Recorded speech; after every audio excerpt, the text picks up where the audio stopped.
Assalamualaikum warahmatullahi wabarakatuh. Anak-anak murid cikgu Nam Arif SKI Jernih Kemasih Kemaman. Okay, Alhamdulillah hari ini kita ber-PDPR lagi ya. Okay, bersama dengan Cikgu Kamal. Okey, kita akan masuk tajuk baru hari ini iaitu tema 10 yang bertajuk semarakkan pertanian dan penternakan kita. Ya, pertanian dan penternakan. Sebelum itu, mari kita sama-sama berpantun. Ya, boleh rujuk buku teks masing-masing. Okey, jom ikut cikgu. Teguh di sini pohonnya indah, bunga melati gugur ke bumi. Waktu ini terbukti sudah pokok jati penjana ekonomi. Apa maksudnya?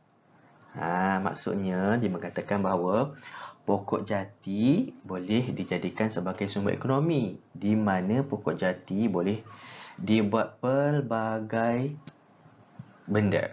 Contoh perabot dan dia sangat mahal. Pokok jati ni harganya sangat mahal. Dia boleh menyumbang ekonomi kepada negara. Itu maksud dia. Telah terbukti bahawa pokok jati ni boleh memberi sumbangan hasil yang sangat lumayan kepada negara kita. Okey, yang kedua. Pokok keman tumbuh sekata. Rumpun keladi, ubi berisi. Kaedah tanaman kini tercipta. Pokok padi terima inovasi. Apa maksudnya? Dia memberitahu bahawa cara penanaman pokok padi sekarang ni tidak macam dulu lagi. Kita dah ada inovasi. Ada mesin untuk memudahkan kita tuai, kita potong padi tu. Bukan macam dulu, kena potong dengan tangan. Nak leraikan buah padi tu pun kena pakai tangan dulu. Sekarang ni semua pakai mesin. Itu maksudnya terima inovasi. Ada pembaharuan. Okay, ketiga. Batang ditarah, daun dibelah. Hendak digapai, pucuknya tinggi. Keringat diperah, budi terserlah. Hasrat tercapai, tak mungkin rugi. Apa maksud dia tu? Maksud ni dia kata, kalau kita berbakti, keringat tu maksudnya peluh lah. Kalau kita berbakti kepada bumi, kita tanam pokok, kita buatlah apa-apa yang patut kepada bumi, insya-Allah kita tidak akan rugi kerana ia mendatangkan hasil. Kalau kita ternak binatang, dia akan membiak. Dia akan bagi hasil kepada kita. Kalau kita tanam pokok, dia keluar buah, kita boleh jual. Akhir sekali. Indah nian bawah meranti, akar kani terus melata. Agensi pertanian sedia berbakti, semarak tani Malaysia tercinta. Maksud dia mengatakan bahawa agensi pertanian yang ada dekat negara kita macam Felda ke apa ni, dia sentiasa bersedia untuk membantu kita kepada petani-petani di seluruh negara kita. Contoh kalau ibu bapa kamu bercucuk tanam kan, dia boleh memberi sumbangan, contohnya anak benih pokok, baja, dia banyak memberi pertolongan, bagi sumber macam-macam lah. Jadi itulah kepentingan agensi pertanian. Okey, itu pendahuluan untuk tajuk kita ya. Seterusnya. Okey, hari ini kita akan pergi kepada mendengar dan bertutur, iaitu unit 28 dengan tajuk hargai pokok. Buku teks muka surat 162. Okey, kamu boleh buka muka teks 162 untuk kita belajar bersama-sama. Okey, tajuknya ialah tut pokok. Apa tu tut pokok? Inilah yang akan kita belajar pada hari ini. Okey, tut pokok. Cuba kamu tengok gambar tu. Okey, dalam gambar dekat buku teks tu, okey, ada 4 keping gambar ditunjuk dekat situ. Lepas tu aktivitinya ialah menyampaikan pesanan dengan bahasa yang santun. Maksudnya disuruh kamu sampaikan. Oleh kerana kita ber-PDPR, kamu tidak berada kelas, maka kamu akan menulislah hari ini. Jadi walau bagaimanapun, kita tengok dulu ya, apa yang akan kita belajar pada hari ini. Okey, jom kita baca sama-sama cikgu.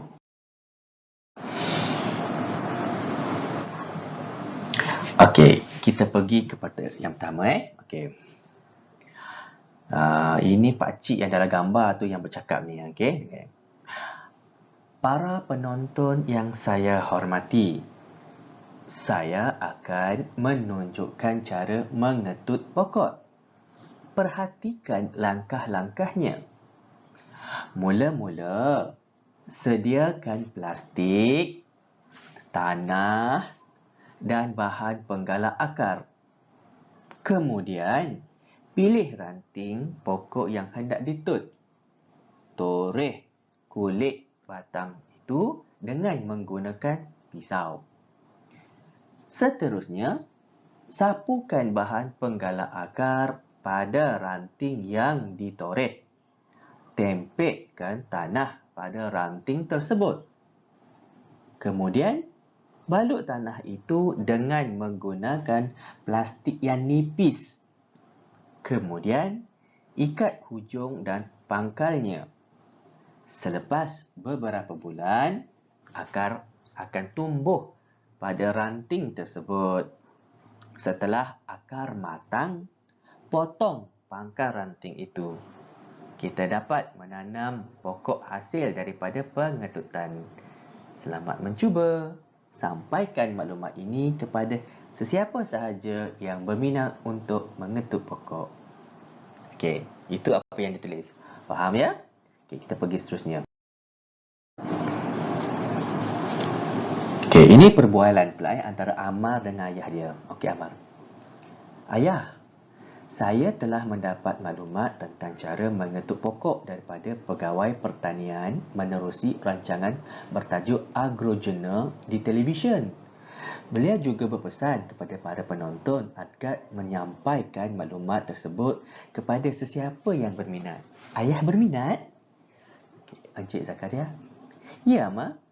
Bolehkah kamu terangkan kepada ayah? Amar. Boleh, ayah.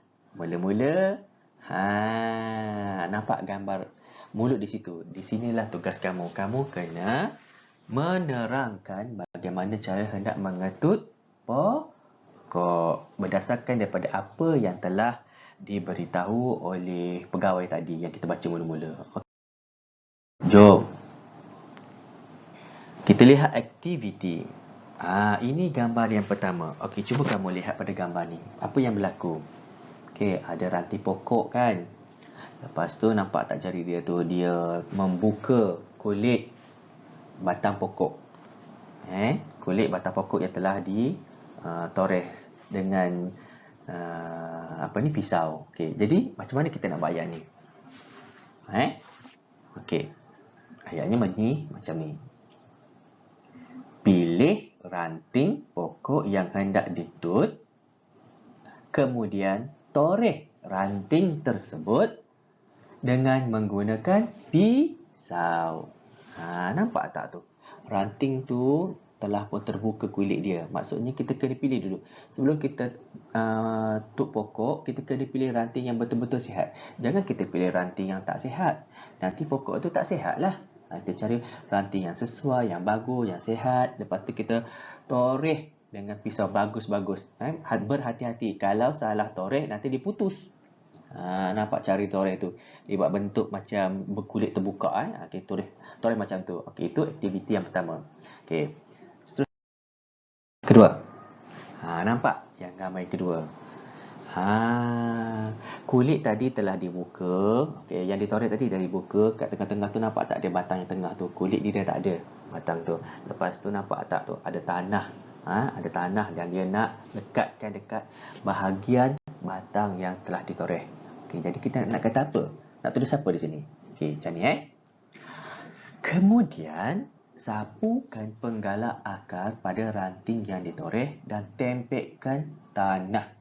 Okey, jadi dekat yang telah kita buang kulit dia tadi tu, kita sapukan dulu penggalak akar. Dia macam sebut gandum tu rupa dia. Kita sapu dulu di situ sebab di bahagian tu nanti akan mengeluarkan akar. Jadi kalau kita letak penggalak akar tu cepat keluar. Kalau tak letak, boleh juga tapi lambat. Apa maksud penggalak? Maksudnya dia nak galakkan akar tu keluar dengan cepat. Okey, itu caranya. Itu yang kedua. Okey, seterusnya. Ketiga, nampak tak batang tu dah jadi macam hantu pocong. Okey, dia dah ikat.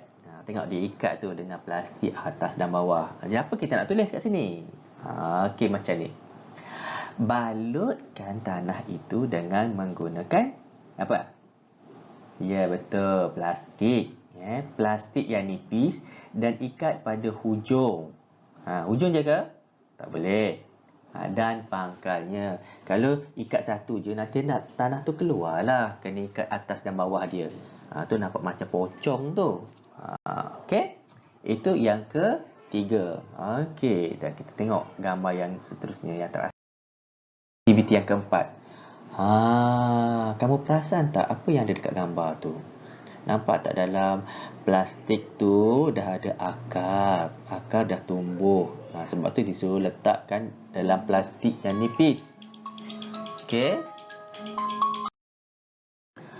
Okey. Jadi akarnya sudah pun keluar. Nampak urat-urat akar tu melalui plastik. Sebab tu dia kata kena balut dengan plastik yang nipis. Supaya kita nampak akarnya. Kalau kita balut dengan warna hitam, plastik hitam tak nampak, tak tahu. Dah keluar ke belum? Dah keluar ke belum? Okey, jadi di sini kita nampak akar dah keluar. Jadi apa kita nak tulis? Okey. Selepas beberapa bulan, akar akan tumbuh pada ranting tersebut. Setelah akar itu matang, potong ranting tersebut dan bolehlah ditanam. Okey, jadi apabila dia dah matang, kita boleh tanam dia seperti biasa. Jadi potongnya di mana? Di bahagian bawah. Jangan bahagian atas. Kalau atas nanti tuk tu berada di pokok tu lagi, di bahagian bawah dia potong. Jadi kita boleh tanam pokok ranting tu bersama dengan akar yang telah tumbuh. Okey, nampaknya pembelajaran kita dah selesai. Jadi kamu boleh buka modul yang telah disediakan dan tuliskan. Okey, jadi kamu bolehlah menulis arahan-arahan ataupun penerangan-penerangan berdasarkan gambar yang telah kita bincang tadi dalam modul yang disediakan.